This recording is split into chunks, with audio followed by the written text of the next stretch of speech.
Hi everybody, welcome back to The Last Place. Today we're going to try something new, fun, and exciting.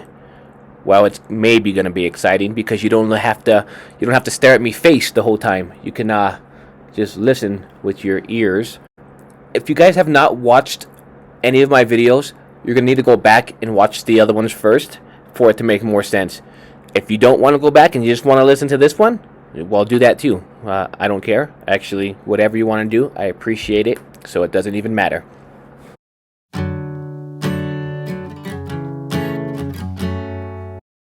In the last video, I finished 1 Samuel chapter 12. In this video, I'm obviously going to start with 1 Samuel chapter 13. No brainer, right? So Saul was roughly, I don't know how many years old. It really doesn't say. It just said he was blank years old in the Bible. So Saul's a young man at this point, and he has a son named Jonathan. It says he reigned over Israel for 2 years at this point.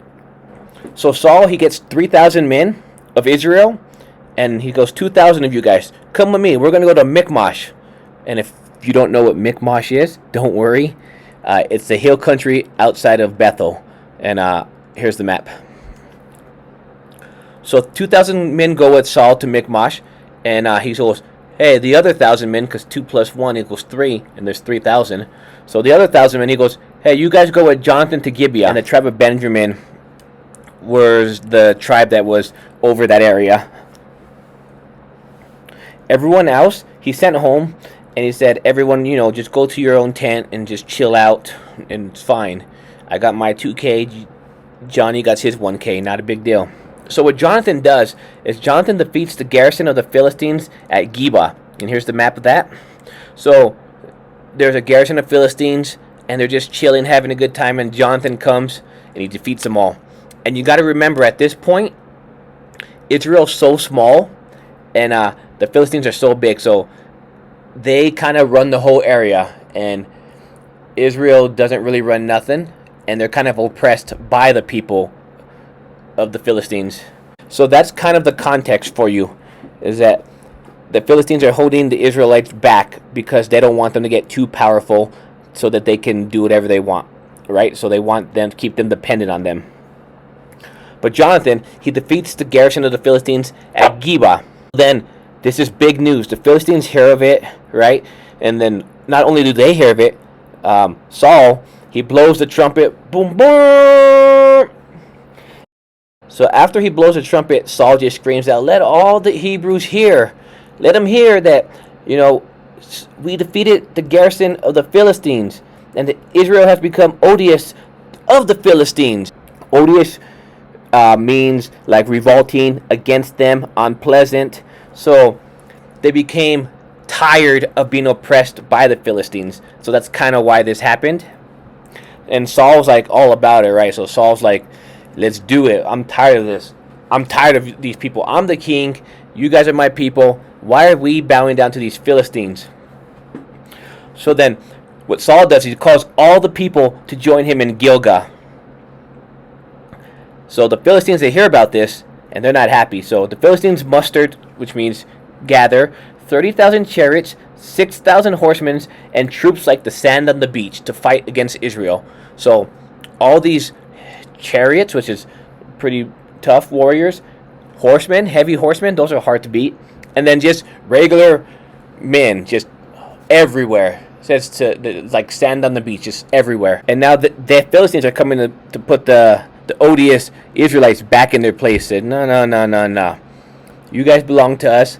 This is why you belong to us, because we will destroy you. So what they did, the Philistines, they set their camp in Michmash, east of Beth Horon. There's kind of the map. When the Israelites saw the Philistines, they got scared because look at all their power. Look how many of them there are. So what the Israelites did at this point made perfect sense. They hid in rocks. They hid in caves, tombs, holes, anywhere, really. Cisterns. They hid anywhere where they could so they wouldn't be destroyed because death was on their hands at this point. They're going to be wiped out. Saul was still at Gilgal at this point, and all the men that were with him, they were terrified as well. Saul's here at Gilgal. Samuel tells Saul, wait 7 days. brother, wait 7 days. I'll come give the peace offerings to God, and his strength will be upon us. And there's nothing to worry about. We got this, all right? It's not a big deal. All right, guys. Just so you know, when I'm saying peace offerings, it's in the Bible. A peace offering comes way back from the book of Leviticus, one of the books that Moses wrote. And a peace offering is where they take a cattle, a sheep, or a goat, male or female. It can't be blemished. That means it can't have a defect. And they cook it and they burn it, almost like a burnt offering, right? The purpose of the peace offering was to consecrate a meal between two or more parties before God and share that meal together in fellowship of peace and commitment to each other's future and prosperity. And the stuff they didn't eat or unsuitable for eating, it was given to God. Depending on the type of peace offering, the breast might have been given to the high priest, which would have been Samuel. So then the seventh day comes, and all the people start fleeing, like, Samuel's not coming, we're out of here, boom, boom, boom. So everybody starts just, sorry, Saul, we love you, but this fight is hopeless, we're going to die anyway, so why fight? Kind of like that scene on Braveheart, we'll run and we'll live. Saul, being the vain person that he is, and the sin of vanity is big sin, but not vain and like worried about like putting makeup on in the mirror or something. His vanity is worried too much about what people think about him. I've mentioned this before. So Saul's worried about like looking weak. He needs acceptance. He probably had daddy issues. Cush probably wasn't a very good father. It doesn't really say if he was or wasn't, but he probably wasn't emotionally intelligent or something, right? To this nature, to today's world. Saul does what any reasonable man probably would have done, right? What I would have done, what you probably would have done. He takes upon himself and he disobeys God and does what he thinks he needs to do to look good and win this battle. He gets all the burnt offerings and peace offerings and he offers them himself. He doesn't wait for Samuel. He does it himself because he needs to do this for God. I know what God said, but my people are quitting and I look weak, so I will be God and do it myself. And as soon as Saul does this, he gets word that Samuel is arriving at the gates. So then Saul's like, oh man, well, how big of a deal can it be? Just offerings, a little bit of peace, a little bit of burnt. It's all good. I'll let Samuel know I did it. Well, he doesn't say that. But anyways, he meets Samuel at the gates. And Samuel sees what Saul did and says, what have you done? Saul explains, it was the seventh day. You weren't here. The Philistines have us pinned down. And they're going to kill us here in Gilgal. I thought the Lord didn't have favor in us. And the people started running away. So I forced myself to do it. To do the offerings. So then Samuel replies, you've done foolishly. God commanded you to wait. And you didn't. Because of this, your kingdom will not continue. The Lord will seek out a man of his own heart. That's a spoiler or an Easter egg for David, right? And make him the prince over all his people. So because of that action right there, Saul's kingdom doesn't get passed on to his kin Jonathan. It leaves him. That's what separates Saul from the kingdom of God right there. Samuel, he gets up and he went to Gibeah. Saul, he counts all the men that he has left with him, and he had about 600, and they all went to Gibeah too. Now Saul, he could have easily just said, well, the heck with this, I'm out of here then. If it's not going to be my kingdom no more, then what's the point, right? But Saul does the right thing, maybe because he worried about what people thought, or maybe he just wanted to do the right thing. So after him and the 600 went to Gibeah, Saul and Jonathan and the 600 were occupying Geba.